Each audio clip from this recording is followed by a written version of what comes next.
그의 영광을 나타내시네 라는 제목으로 말씀 나누기 원합니다. 요한복음 2장 1절부터 11절입니다. 네, 저와 여러분이 한 절씩 교독하겠습니다. 사흘째 되던 날 갈릴리 가나에 혼례가 있어 예수의 어머니도 거기 계시고 예수와 그 제자들도 혼례의 청함을 받았더니 포도주가 떨어진지라 예수의 어머니가 예수에게 이르되 저들에게 포도주가 없다 하니 예수께서 이르시되 여자여 나와 무슨 상관이 있나이까 내 때가 아직 이르지 아니하였나이까. 그의 어머니가 하인들에게 이르되 너희에게 무슨 말씀을 하시든지 그대로 하라 하니라. 거기에 있는 제자들의 예수를 따라 두세 통 되는 돌 항아리 6이 놓였는지라. 예수께서 그들에게 이르시되 항아리에 물을 채우라 하신즉 아귀까지 채우니 이제는 떠서 연회장에 갖다 주라 하시니 갖다 주었더니 연회장은 물로 된 포도주를 맛보고도 어디서 났는지 알지 못하되 물떠온 하인들은 알더라. 연회장이 신랑을 불러 말하되 사람마다 먼저 좋은 포도주를 내고 취한 후에 낮은 것을 내거늘 그들은 지금까지 좋은 포도주를 두었도다 하니라. 우리 다 같이 읽겠습니다. 예수께서 이 첫 표적을 갈릴리 가나에서 행하여 그의 영광을 나타내시매 제자들이 그를 믿으니라. 아멘. 우리 좌우에 이렇게 한번 인사했으면 좋겠습니다. 성도님은 우리 교회의 보물입니다. 이렇게 인사할까요? 성도님은 우리 교회의 보물입니다. 얼굴만 봐도 은혜가 됩니다. 인사해 봅시다. 얼굴만 봐도 은혜가 됩니다. 아멘. 2018년의 마지막 두 달은 요한복음에 소개된 예수님의 7가지 표적을 다룰 예정입니다. 서울로 공동체 모두가 오직 예수로 가득 찬 한 해로 마무리하고 싶은 열망 때문입니다. 요한복음은 사복음서 중에서 가장 늦게 쓰여진 복음서예요. AD 70년에서 100년 사이에 쓰여진 것이라 추정됩니다. 예수님의 부활 승천 후, 그러니까 약 AD 30년이라고 생각하면 70년에서 100년 사이, 80년대라고 하더라도 한 세대를 40년이라고 하는데 예수님의 부활 승천 후에 이미 한 세대가 지난 시점에 요한복음이 쓰여졌죠. 그래서 마태, 마가, 누가복음을 이미 다 읽고 사도 요한이 중요한 부분들을 선별해서 또 집중해서 강조해서 이렇게 쓴 책입니다. 저자 요한은 요한복음 20장 31절에서 요한복음의 기록 목적을 분명히 밝히고 있습니다. 오직 이것을 기록하면 너희로 예수께서 하나님의 아들 그리스도이심을 믿게 하려 하며 또 너희로 믿고 그 이름을 힘입어 생명을 얻게 하려 함이니라. 뭐라고요? 예수께서 하나님의 아들 그리스도이심을 믿게 하고 싶어서 내가 요한복음을 썼다. 예수님이 하나님의 아들이시다. 여러분 이 진리를 다 믿으시죠? 그런데 이 진리는 어찌 보면 당연한 진리 같지만 예수님 부활 승천 후 50여 년이 지난 당시 사도 요한의 시대에는 이 진리가 심각하게 공격을 받았습니다. 예수님의 승천 이후 당분간은 유대교와 기독교는 큰 충돌이나 갈등 없이 병존하고 있었습니다. 기독교인들은 예루살렘 성전에서 기도할 수 있었으며 각 지역에 흩어진 유대인들의 회당에서 예배 모임을 가질 수도 있었습니다. 그러나 점차 기독교와 유대교의 차이점이 명백하게 드러나게 되면서부터 양측 사이에는 긴장과 갈등이 형성되기 시작하였습니다. 특히 AD 70년 예루살렘 성전 파괴 사건은 전통적 유대인과 기독교 유대인 사이를 멀어지게 하는 결정적인 계기를 제공하였습니다. 로마의 무장 군인들이 예루살렘을 에워싸기 시작할 때 기독교인들은 예수님의 예언을 따라 예루살렘을 떠나 피난하였어요. 도망갔죠. 누가복음 21장 20에서 21절에 예수님이 어떻게 예언하셨죠? 너희가 예루살렘이 군대들에게 에워싸이는 것을 보거든 그 멸망이 가까운 줄을 알라. 그때 유대에 있는 자들은 산으로 도망갈 것이며 결국 로마 군인들에 의해 예루살렘이 함락된 후 유대인들 사이에는 기독교인들이 비겁하게 도망쳤다고 하는 비난과 증오의 감정이 증폭되어 갔습니다. 하지만 기독교인들은 성전 파괴는 예언대로 된 것이기 때문에 오히려 자신들의 신앙을 변증할 수 있는 막강한 무기가 되었던 것이죠. 이런 예나 마찬가지예요.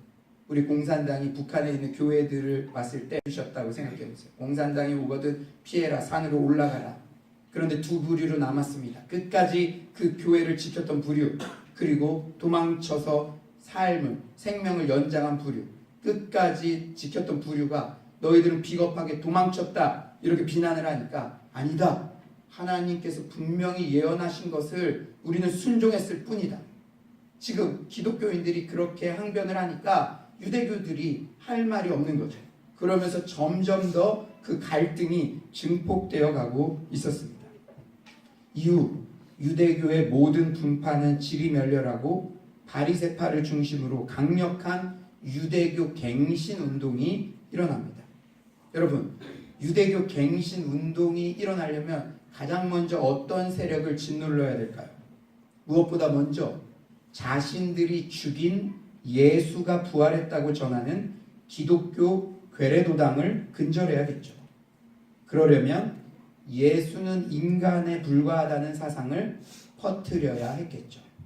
그래서 유대교에서 예수는 인간에 불과하다, 그러므로 예수의 부활도 가짜다 라는 식의 주장으로 사도 요한이 목양하던 교회의 그런 성도들, 기독교회의 성도들을 미혹에 빠지게 했습니다.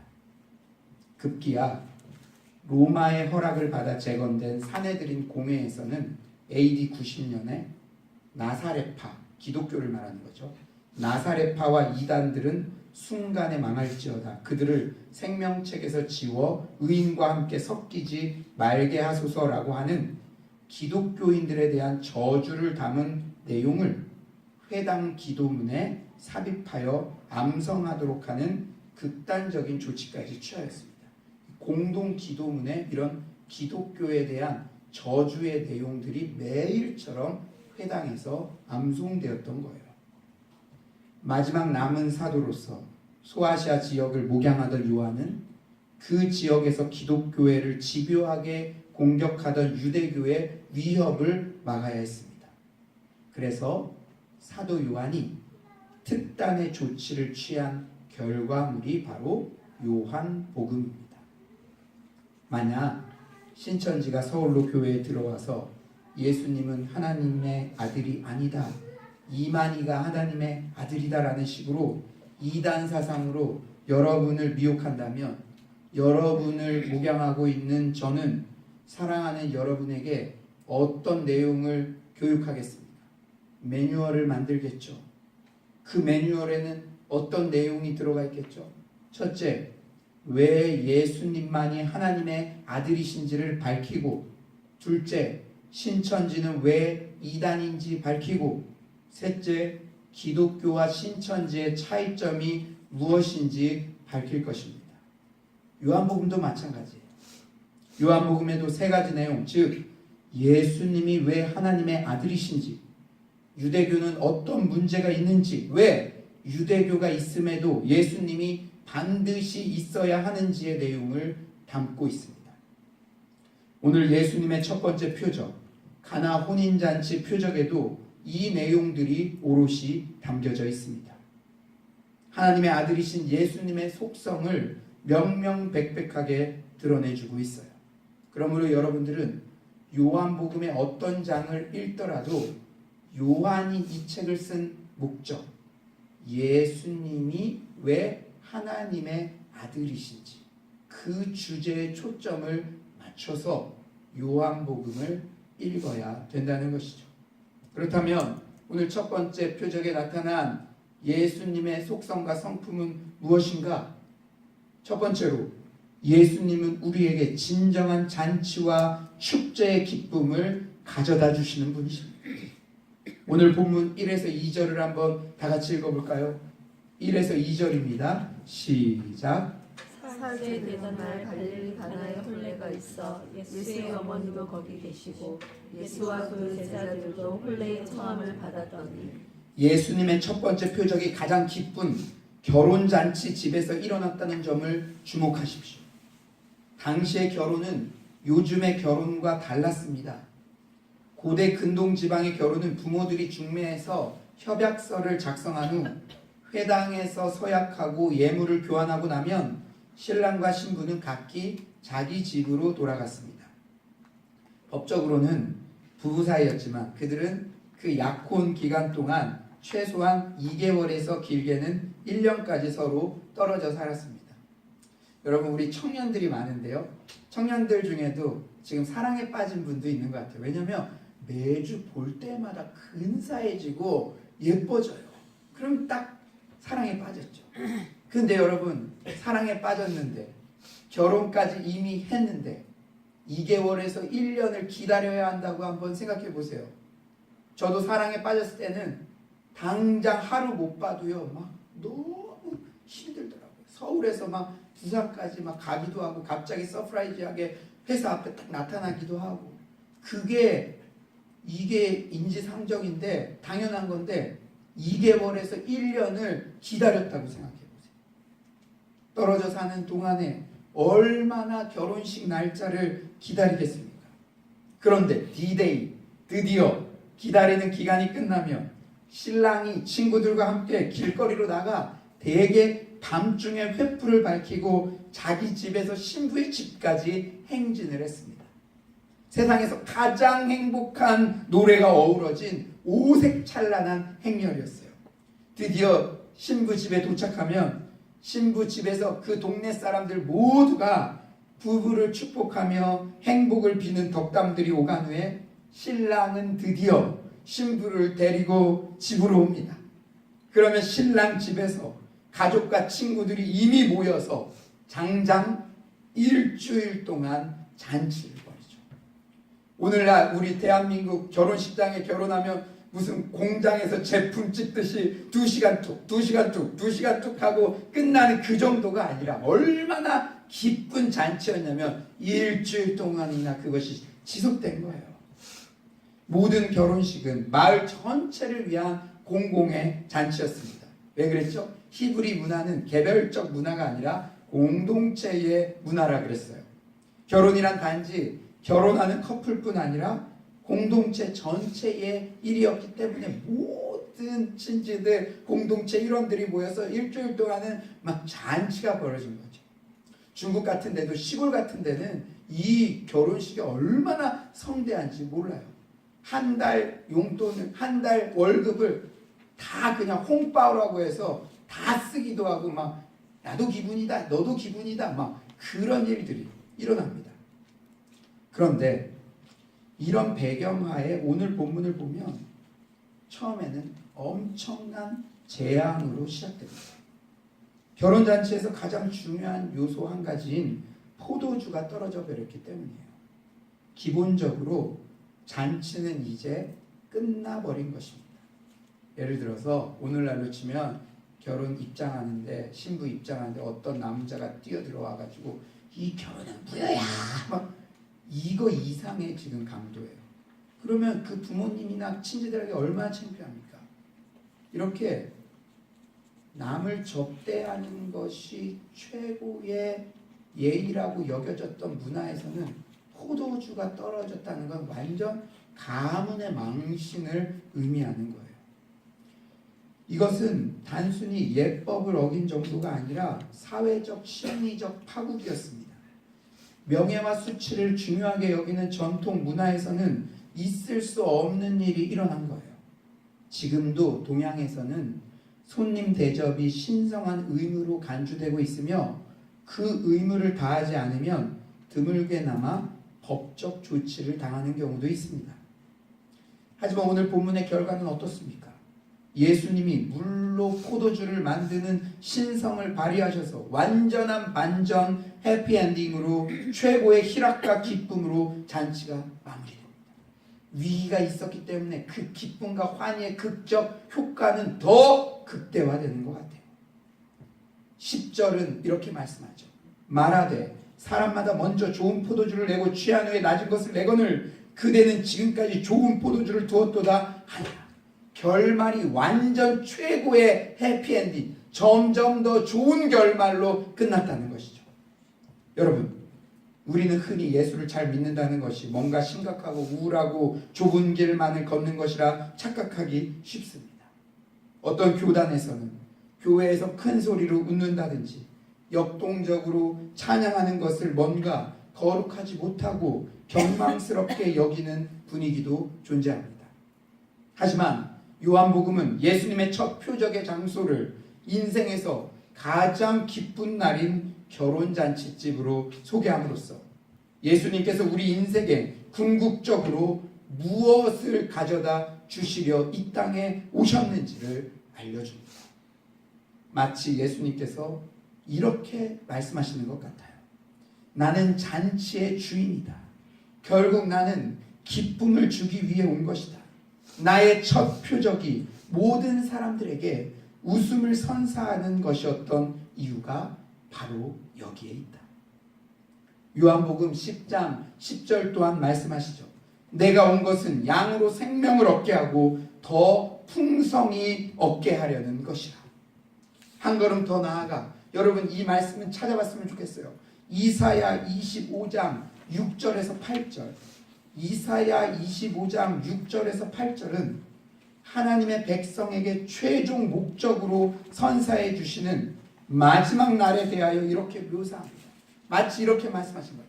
하나님께서 나는 너희들의 인생의 최종 목표의 상황이 이런 거야. 내가 바라는 너의 인생을 통해서 내가 바라는 너의 삶은 이런 거야. 마지막 날을 이렇게 묘사해요.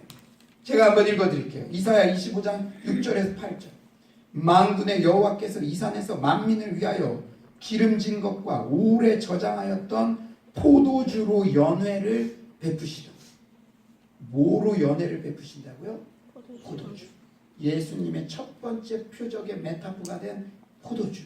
그게 마지막 날의 그 상태를 묘사하는데 그대로 쓰이고 있습니다. 포도주로 연회를 베푸시리니 곧 골수가 가득한 기름진 것과 오래 저장하였던 맑은 포도주로 하실 것이며 또 이 산에서 모든 민족의 얼굴을 가린 가리개와 열방 위에 덮인 덮개를 제하시며 사망을 영원히 멸하실 것이라. 주 여호와께서 모든 얼굴에서 눈물을 씻기시며 자기 백성의 수치를 온 천하에서 제하시리라. 여호와께서 이같이 말씀하셨느니라. 아멘. 첫 번째 표적에 나오는 가나 혼인잔치의 이미지가 그대로 투영되어 있습니다.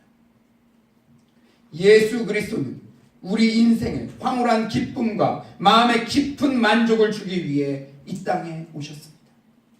나중뿐 아니라 바로 지금 이 순간에도 우리는 그 기쁨과 만족을 누려야 하는 거예요. 여러분, 신앙생활에서 균형이 중요하다고 했습니다. 어떤 분은 늘 십자가 신앙만을 강조해요. 그래서 와서 좀 예쁜 옷을 입고 좀 웃고 막 기뻐하고 그래도 주님 십자가, 주님 십자가, 혼자 체육대회 하는데도 주님 십자가 아니에요. 여러분, 엄밀히 따져서 주일 예배는 예수님의 부활을 기념하는 시간입니다. 예수님의 십자가 이후에 부활이 있었죠. 궁극적인 우리 크리스찬의 신앙의 종결점은 부활 신앙입니다. 십자가 신앙과 부활 신앙이 조화를 이루고 균형을 이루는 신앙생활이 성경적인 신앙생활이라는 것이죠. 사랑하는 여러분, 이 진리를 바로 깨달은 크리스천은 얼굴이 밝을 수밖에 없어요. 주일날 내가 죽을 죄인이었는데, 지옥 갈 영혼이었는데 예수님이 부활하셔서 나도 죽으면 부활할 수 있고 영원한 생명을 얻을 수 있다. 그 사실을 아는데, 여러분 오랫동안 병들었다가 치료받고 처음 교회에 나오면 얼마나 밝습니까? 기쁩니까? 우리가 매주 그런 마음으로 이 자리에 와야 될 줄 믿습니다. 아멘. 우리 교회를 방문하시는 분들이 이구동성으로 하시는 말씀이 교회 분위기가 밝다는 것입니다. 이 시간 좌우에 한번 이렇게 인사해 볼까요? 우리의 얼굴이 전도지입니다. 이렇게 한번 인사해 보세요. 우리의 얼굴이 전도지입니다. 예수님은 우리에게 궁극적으로 기쁨과 환희의 잔치 인생을 선물하시기 위해 이 땅에 오셨다는 사실을 잊지 마시기 바랍니다.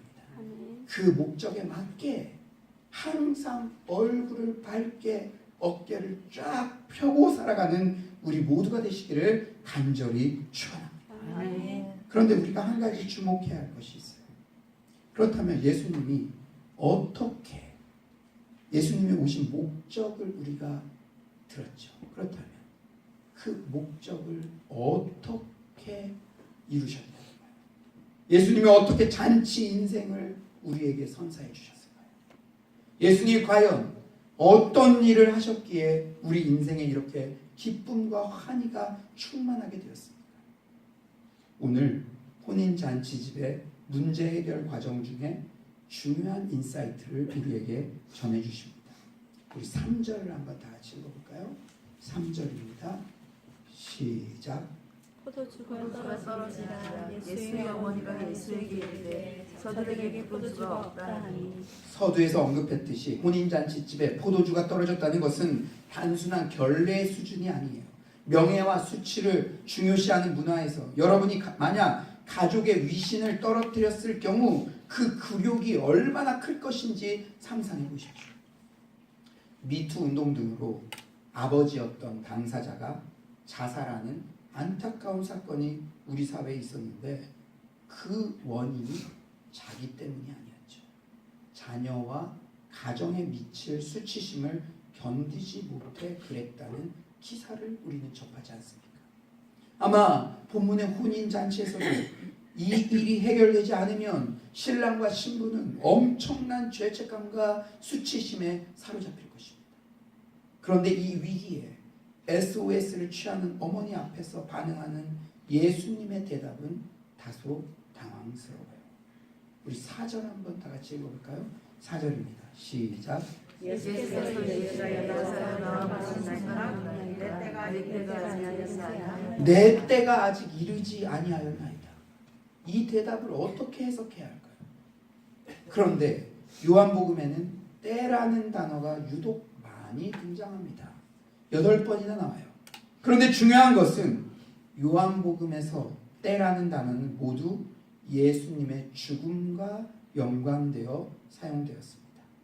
요한복음 7장 30절이죠. 그들이 예수를 잡고자 하나 손을 대는 자가 없으니 이는 그의 때가 아직 이르지 아니하였음이로라. 그런 의미에서 오늘 본문에 내 때가 아직 이르지 않았다는 대답의 1차적 의미는 구속사의 정점인 예수님의 십자가 죽음의 때가 아직은 도래하지 않았다는 것입니다. 그러나 예수님이 이 말씀을 하시고 어머니의 SOS를 요청을 거절하지 않죠. 예수님이 일을 행하십니다.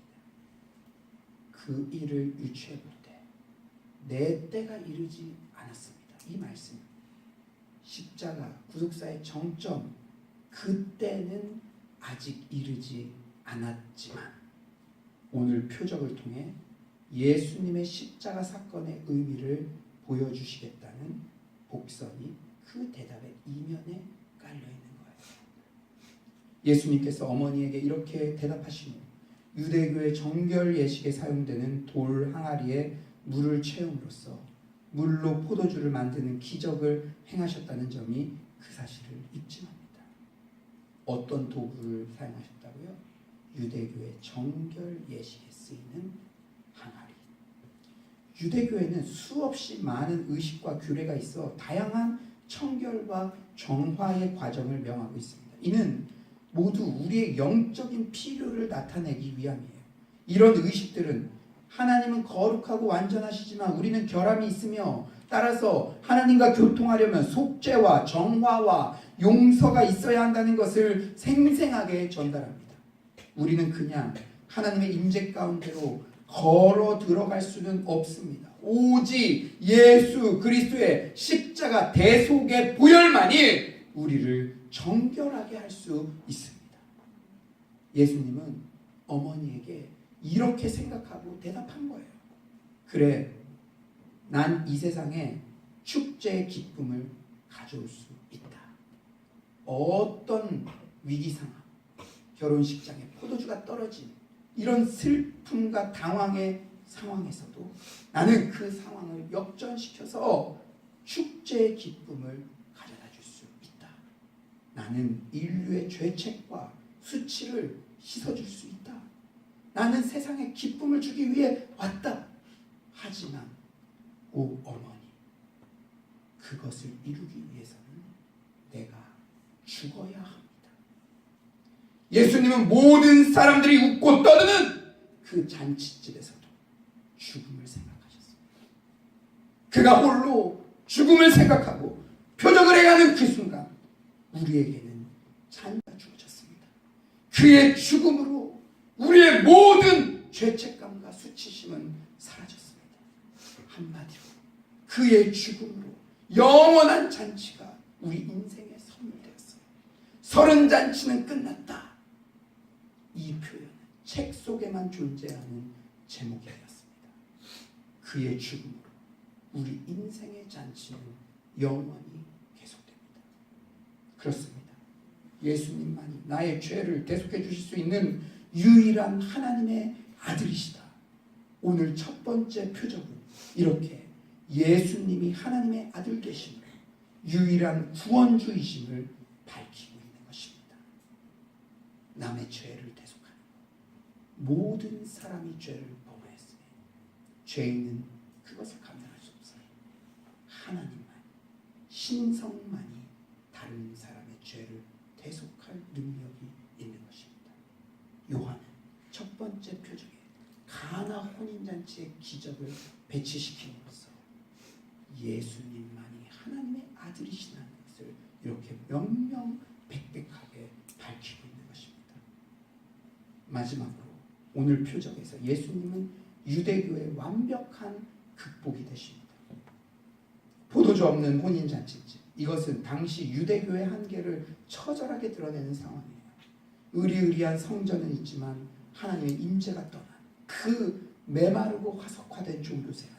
하지만 예수님은 물로 포도주를 만듦으로써 잔치집의 기쁨을 회복시키셨습니다.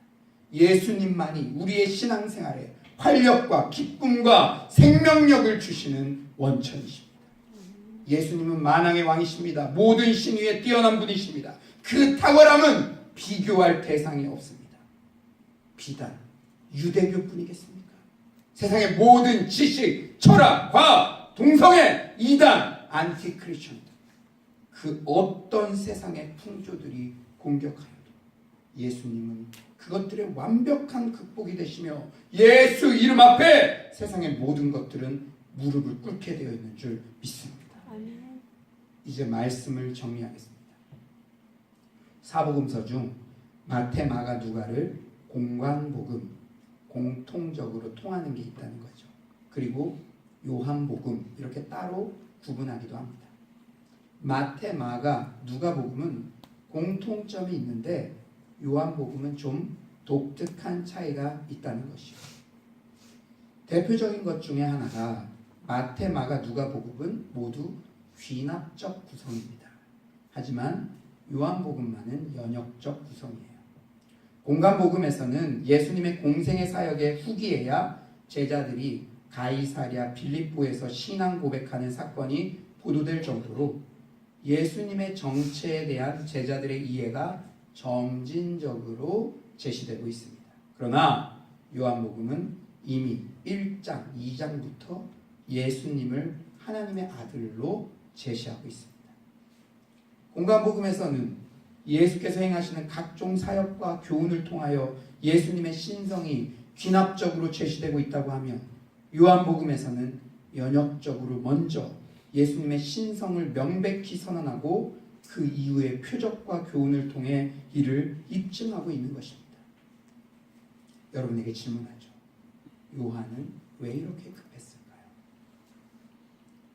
유대교와 맞서 예수님은 하나님의 아들이시다, 예수님의 신성을 변증해야 하는 급박한 상황이었기 때문에 그렇게도 결론부터 급하게 써내려간 것입니다. 요즘 인권을 가장한 동성애니, 포스트 모더니즘이니, 혼합주의니, 영적 시계도가 너무나 혼탁합니다. 교계 내에서도 진리라고 확고히 여겨졌던 부분들에 대해 딴지를 걸고 물타기를 시도합니다. 뭐 그렇게까지 믿을 필요 있어. 현대 사회에서 새벽 기도는 타협해야지. 온라인 금철, 금요철이야? 이거 좀 시대착오적 발상 아니야? 너무 꽉 막힌 것 아니야? 이런 유의 반응들입니다. 이럴 때일수록 결론부터 기도와 말씀 외에는 경건이 훈련됐다는 어떤 기록도 본 적이 없습니다. 이럴 때일수록 결론부터 절대 진리를 급하게 외치는 요한복음이 더욱 요청되는 시간인 줄 믿습니다. 사랑하는 여러분, 연말에 요한복음 7가지 표적을 설교한다고 했을 때 여러분의 마음속에 솔직히 어떤 기대가 있었습니까? 우리 인생에 여전히 풀리지 않는 기도 제목, 꽉 막힌 상황에서 물이 포도주로 변하는 것 같은 기적, 변화를 기대했을 수도 있습니다. 물론 하나님은 우리에게 그런 기적을 베푸시는 분이십니다. 요한복음 강해 설교를 들으며 연말에 여러분들의 꽉 막힌 상황들이 모두 해결되기를 소망합니다. 하지만 표적은 하나의 놀라운 일로서의 사건 자체보다도 그 표적을 행하는 주체와 그 표적을 통해 나타내는 의미가 더욱 중요합니다. 오병이어의 표적을 보고도 생명의 떡이신 예수를 믿지 않은 유대인들의 전철을 우리가 밟아서는 절대 안 되는 것이죠. 세상이 혼탁할수록 값싼 사람의 위로나 심리학적 기법, 자기 개발류의 허무한 소망에 기웃거리는 것이 아니라 예수님은 하나님의 아들이시다. 예수님만이 나의 죄를 대속하실 수 있는 구원주 메시아이시다. 예수님은 그 어떤 세상의 풍조에도 완벽한 대안과 극복이 되신다. 예수님만이 진정한 기쁨의 원천이시다. 이 진리 안에 더욱 굳게 서시기를 간절히 소망합니다. 이 진리 안에 모든 풍성한 것이 흘러넘치는 줄 믿습니다. 나의 모든 수치와 죄책을 대속하신 예수 보혈의 능력, 물을 포도주로 만드시며 모든 불가능을 가능케 하시고 모든 생명의 근원 되시는 예수님의 신성을 날마다 목도하시기 바랍니다. 예수님에게서 흘러나오는 환희와 기쁨, 날마다 누리는 잔치와 축제의 인생을 살아가는 우리 모두가 되시기를 소원합니다. 마지막으로 고 유진 피터슨 목사님에 대한 아티클로 설교를 맺겠습니다. 목회자들의 목회자로 불렸던 고 유진 피터슨 목사, 그는 목회자들을 돕고 격려하기 위해 평생을 살았다. 피터슨 목사에게 어떤 점을 배울 수 있을까? 미국 크리스처너티 투데이는 피터슨 목사에게 영향을 받았던 학자와 목회자들의 의견을 모아 피터슨 목사에게 배우는 교훈을 최근 보도했다. 중략: 그리스도는 목회자가 전해야 할 모든 것이다. 유진은 수많은 강연에서 목회자들의 질문을 받았다. 그때마다 그는 그리스도보다 우위에 있는 어떤 대답도 하지 않았다. 그는 우리에겐 플랜 B가 없다고 말한 적이 있다. 왜냐하면 그리스도만이 우리가 진정으로 가져야 하는 것이며 신자들에게 전해야 할 모든 것이기 때문이었다. 그는 그리스도를 전하는데 낙심하지 말라며 격려했다. 연말 요한복음 7가지 표적 강해 설교를 통해 오직 그리스도만이 드러나고 오직 그 사랑의 너비와 길이와 높이와 깊이가 어떠함을 풍성히 알게 되는 은혜가 넘치기를 간절히 축원합니다.